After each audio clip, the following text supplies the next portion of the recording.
Hi everybody, welcome to the Lord of the Reads.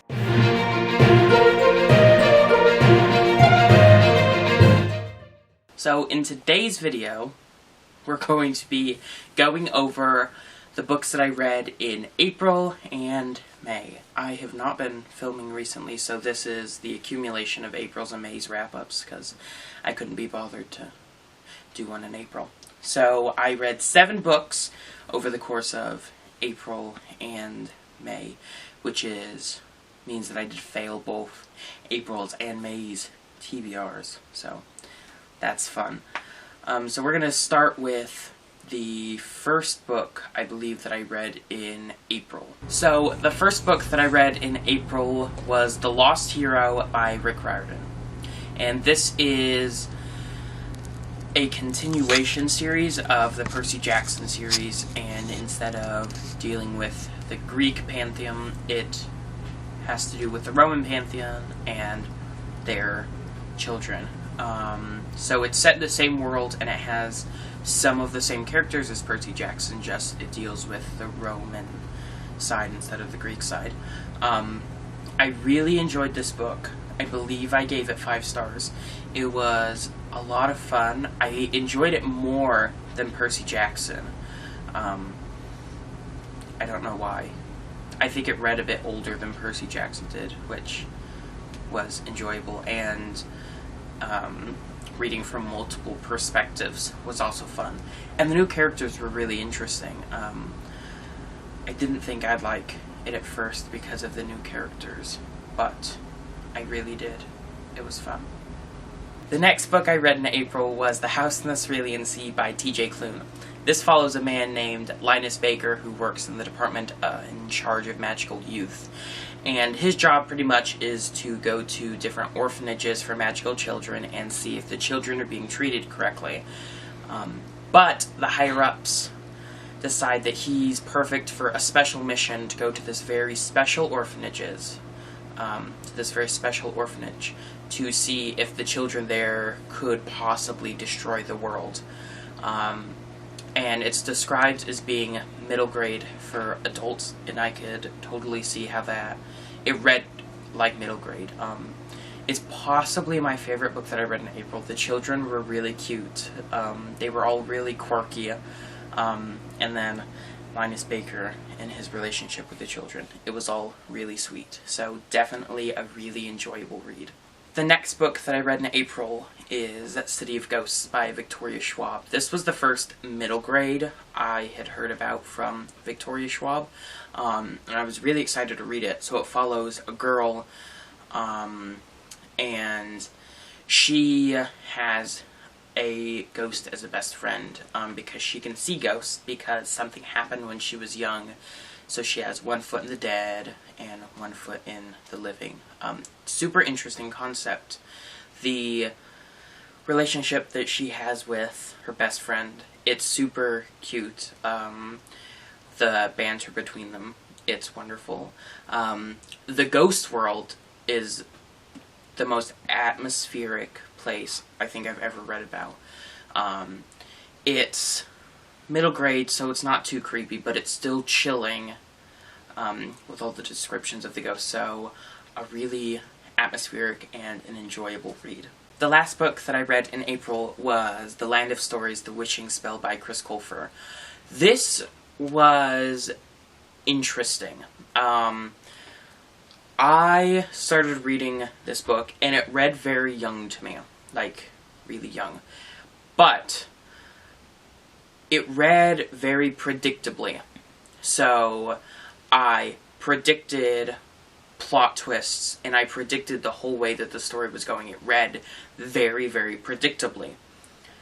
And then you get to the end of the book, and all the predictability that was building up to was crashed down. So none of the plot twists that I had thought were going to happen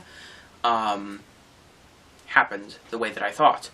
And even though it read really predictably, the ending was not at all what I predicted. So it was a really surprising read. Definitely a lot of fun. The characters were really, really cute in the way that they interacted with the rest of the world. It follows two twins, Alex and Connor, and they receive a book from their grandmother. It's a book of stories, and they get sucked into that book of stories, and they have to live in the world of stories while they try to figure out a way to get back to their world. And it's really cool, the different fairy tales and the way that they intertwined together, and the differences between the fairy tales as we know them. It was really interesting. So definitely a really interesting read and a really fun one. Now we get to the books that I read in May. So the first book I read in May was Winter by Marissa Meyer. This is the last book in the Lunar Chronicles series, besides the short story collection and the novella. But this book was a lot of fun. I think I rated this 5-star. It put me in a reading slump because it's gigantic. I was not expecting it to be as big as it was. It's over 800 pages.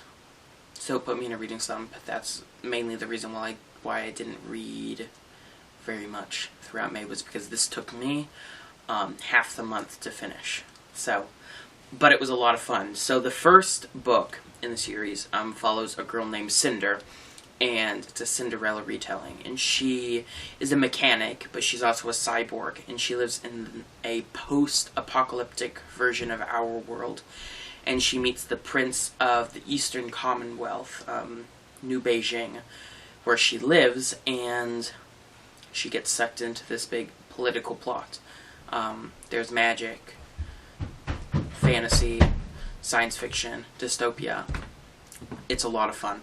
I love this series, and each of the different books is a different retelling of a different fairy tale. So you have Cinder, which is a Cinderella retelling, Scarlet, which is a Red Riding Hood retelling, Cress, which is a Rapunzel retelling, and then Winter, of course, which is a Snow White retelling. So probably my favorite book that I read in May. It was amazing. The next book that I read in May was Rune and Rising by Leigh Bardugo. This is the last book in the Shadow and Bone trilogy, which I'm so excited to have read. It was a lot of fun. So the first book follows a girl named Alina, and she lives in Ravka. And this is a country where, well, in the world, people can use certain elements as powers. So people can use electricity, water, fire, all kinds of stuff like that. And in this country, there is a place called the Fold, and it's like a split between countries where there's darkness, and it was created by an evil person. But there are monsters that live into it, and that's the way that they have to go through in order to trade with other countries. And she's in the military, so she has to go. She gets picked to go on a ship to go help trade with other countries. And when they're in the Fold, something happens, and people think that she has a certain ability that's either no one has had before or has been very rare. So this was a lot of fun. I think this book was my favorite of the three. The ending was not at all what I was expecting, and I was kind of disappointed towards the end, until the very end. Like the last chapter showed how the ending was a good thing. So really enjoyed it. I can't wait to move on to Six of Crows, the next duology in the Grishaverse.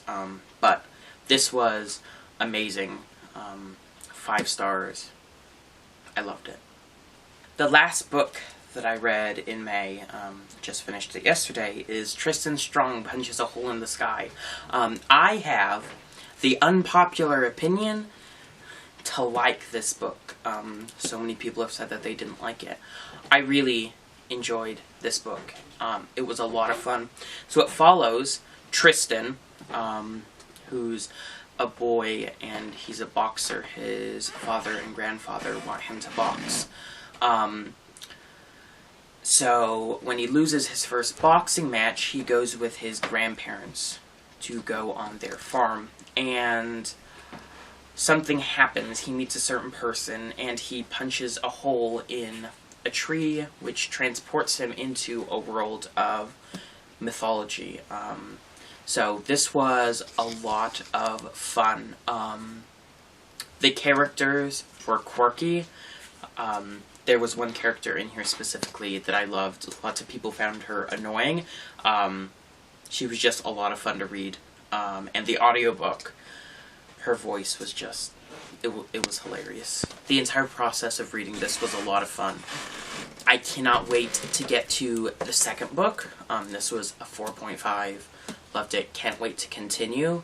But definitely a great book that I would recommend. Okay, well that was my complete list of all the books that I read in April and May. This video was very late, at least the April part of it. But I'm hoping to get back to a regular uploading schedule. But I really hope you enjoyed and that you check out some of these books because they were really good. But yeah, please don't forget to like and subscribe, and let me know down in the comments below how you're reading Rent in April and May. And with that, I'll see you in my next video. Bye!